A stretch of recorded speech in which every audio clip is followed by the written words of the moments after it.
জাতীয় মুদ্রায় তার ছবি দেওয়া হয়, সরকারি বিভিন্ন দলের মধ্যে তার ছবি দেওয়া হয়। সতর্ক স্কুলকে কেন্দ্র করে প্রদান করে একটা প্রশিক্ষণ ইনস্টিটিউট গঠন করেছিলেন। আজকে সেই প্রশিক্ষণ ইনস্টিটিউটের কোনো খবর নেই, যার কারণে নতুন প্রজন্ম এবং যুবক আপনারা জানেন যে আমরা যখন এই রাজনীতি নিয়ে আলাপ আলোচনা করি সবসময় স্পিচ যতগুলি হয় সবসময় একই ধরনের হয়। আজকে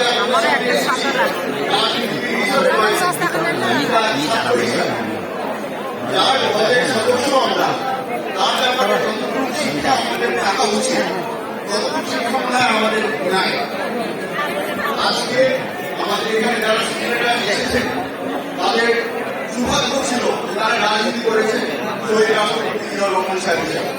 তাদের থেকে যদি আজকে কিছুটা শিক্ষা নিতে পারি, আশা করি সামনে আমরা যখন রাজনীতিতে আগাবো দেশের জন্য ভালো কিছু করতে পারি। আপনারা সকল এখানে এই সেমিনারে পার্টিসিপেট করছেন, ধন্যবাদ জানাই। ইনশাআল্লাহ আমরা যখন আমাদের তাকে প্রতিষ্ঠা করার জন্য কোনো আদালতের ফরমাইশি আইনের দরকার হয় না।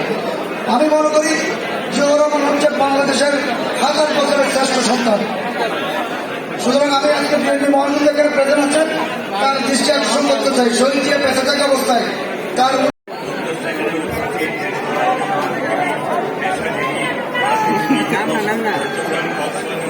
ভিডিও করতে দেয়।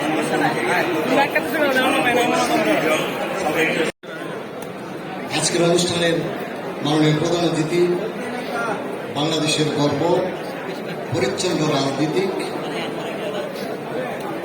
জনাব মির্জা ফখরুল ইসলাম আলমগীর, প্রবন্ধকার আমার সহকর্মী কাদের গনি চৌধুরী, উপস্থিত আলোচক, নেতৃবৃন্দ এবং সুধীবন্ধু, প্রথমে আমি শহীদ রাষ্ট্রপতি জিয়াউর রহমানের স্মৃতির প্রতি গভীর শ্রদ্ধা নিবেদন করছি।